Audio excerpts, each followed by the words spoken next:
věc. Tady jedna projednávat takové vysílá nebo zavypánkové soutěže, co Slovensko má tam. Tak to je všechny výsledky jiný talent, a ten první tady na kolekcionista. A nebo se na to člověk, na kterou talent nemáte ani trochu. Nechceme mluvit ten talent a cíle určitě nestačí. To aby se člověk přesvědčil, je potřeba nutná velká odvahu, protože stejně kontakty a hodnocení a po případě odstranění. Nejde to jako, kdyby se hodnoty doplnily, nebo naopak, kdyby se hodnotou nepřihlasil, který na ty osamotníky, který teď 70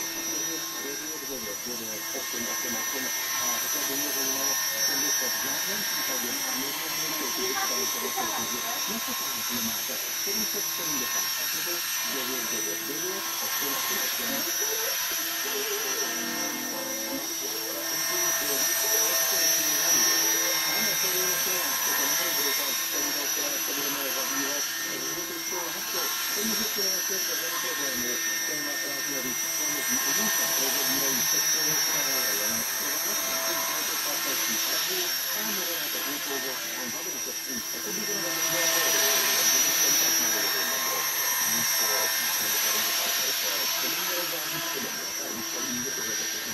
Určitě by mělo být takové s tím rozumím, že nějaká ženská atmosféra.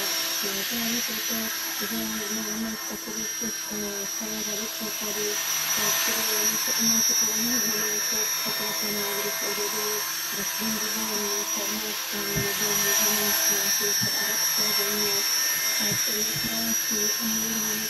A odjedou s ním do té země najednou zjistí, že ten má třeba víc manželek, nebo že ho musí poslouchat, musí poslouchat na slovo. A vlastně i zjistí třeba někdo tam, že nemůže bez toho může vůbec nějaké emoci, nebo musí poslouchat třeba i přímé slovo a tak dále a tak dále. Měli by to ženy se dávat nějaký pohled na země, kde je to významný oceán, protože tam to postavení země doslovně tradice.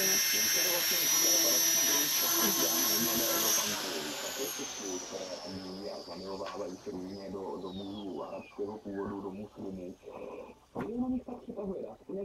Co to vlastně je? Jsou to muži, kteří mají jednoznačně viditelný testosteron dependenční znaky. To jsou krásné opální muži, kteří mají ten modrý skin, pravou senku. A většinou jsou černé vlasy a tak dále. Takže to bude určitě exotika jedna. Druhá věc budou peníze. Ty muži mají přístup k penězům. No a potom třetí může být vůně, protože ty lidi si můžou vonět, protože tady je naprosto zaručení, že jsou naprosto imunitně odlišní tyto lidé a právě proto si budou vonět a proto vlastně souvisí to s nějakým tím, že jsou vlastně geneticky jiní. Takže to může být i ta přitažlivost opravdu